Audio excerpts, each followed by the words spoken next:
আজ মাত্র 5 মিনিটে ওটস চিড়ে আর মুড়ি দিয়ে এমন একটা দারুণ সুন্দর রেসিপি আমি শেয়ার করতে চলেছি, যেটা চা বসিয়েই কিন্তু একদম সুন্দরভাবে তৈরি হয়ে যাবে।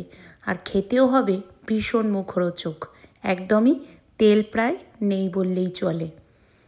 আর বানাতেও ভীষণ সহজ, আর ঘরে থাকা মাত্র কয়েকটা উপকরণ দিয়েই কিন্তু আজকের এই রেসিপিটা তৈরি হয়ে যাবে।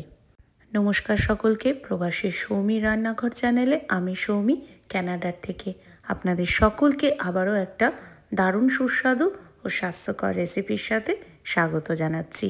আজকে আমার গলাটা একটু ভেঙে গেছে, তো আপনারা ভয়েস ওভারটা একটু অ্যাডজাস্ট করে নেবেন।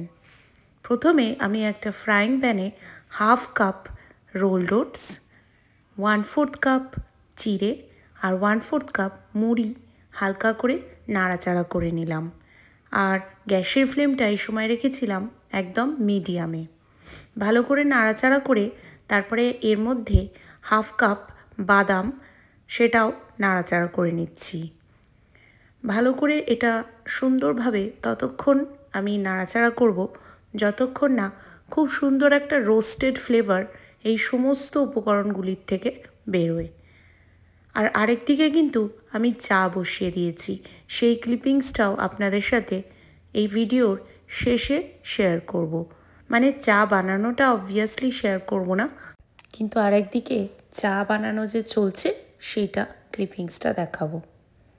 ভালো করে নাড়াচাড়া করে নেওয়ার পরে তারপরে এটা আমি একটা ছড়ানো প্লেটের মধ্যে ট্রান্সফার করে নিচ্ছি, যাতে করে এইটা একটু হালকা ঠান্ডা হয়ে যায়। আর প্রথমে আমি কেন নাড়াচাড়া করে নিচ্ছি, যাতে করে একটা রোস্টেড ফ্লেভার আসে, প্লাস একটা ক্রিস্পি আর ক্রাঞ্চি টেক্সচারও আসে। এরপরে ওই একই ফ্রাইং প্যানে আমি দিয়ে দিলাম 1 চামচ মতন সর্ষের তেল, আর তার মধ্যে আমি দিচ্ছি 1 চামচ গোটা সাদা জিরে, অল্প একটু সর্ষে, গোটা সর্ষে, 2টো কাঁচা লঙ্কা, আপনারা এই জায়গায় শুকনো লঙ্কারও ব্যবহার করতে পারেন, আমি কাঁচা লঙ্কা দিলাম, আর অল্প একটু কারি পাতা। তারপরে এর মধ্যে আমি দিয়ে দিচ্ছি অল্প করে হলুদ গুঁড়ো আর স্বাদ মতন লবণ।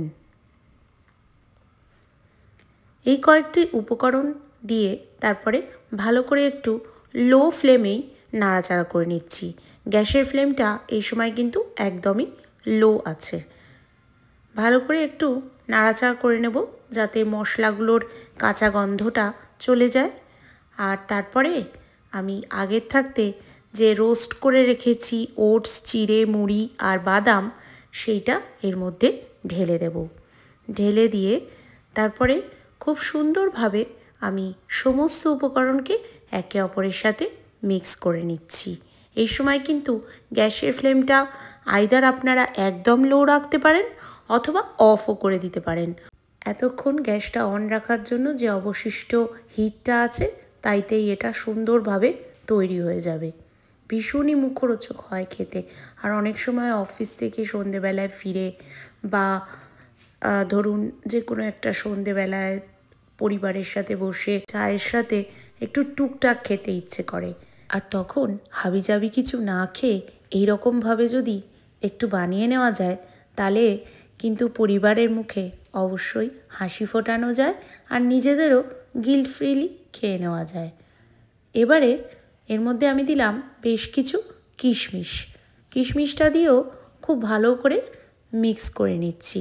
একটা টক ঝাল মিষ্টি এত সুন্দর ফ্লেভার হয়, আপনারা ঘরে একবার কিন্তু অবশ্যই এই রেসিপিটা ট্রাই করবেন। যদি আজকের এই রেসিপিটা আপনাদের দেখে ভালো লাগে, তাহলে অবশ্যই কিন্তু একটা লাইক দিয়ে সুন্দর করে একটা কমেন্ট করে দেবেন। আর দেখুন, এই যে আমার চা প্রায় হয়ে গেছে, ফুটে গেছে। এবারে আমি চাটাও ছেঁকে নিয়েছি। ছেঁকে সুন্দরভাবে আমি কাপে ঢেলে নিয়েছি, আর আরেকটা বাটিতে আমি এই সুন্দর স্ন্যাক্সটা সাজিয়ে নিয়েছি। দেখুন, ইভিনিং স্ন্যাক্স কি এর থেকে ভালো আর কিছু হতে পারে? মুড়ি, চিড়ে, ওটস সমস্ত কিছুই আছে, যেটা খুবই ঘরোয়া উপকরণ। অবশ্যই এটা একবার ট্রাই করবেন, খুব ভালো লাগবে, কথা দিচ্ছি। আজকের ভিডিও তবে এইটুকুনি। আপনারা সবাই খুব ভালো থাকবেন, সুস্থ থাকবেন, সুন্দর থাকবেন, সকলকে নিয়ে খুব আনন্দে থাকবেন। আর দেখতে থাকবেন আমার চ্যানেল প্রবাসী সৌমির রান্নাঘর। সাবধানে থাকবেন সিজন চেঞ্জের time. Thank you very much for watching.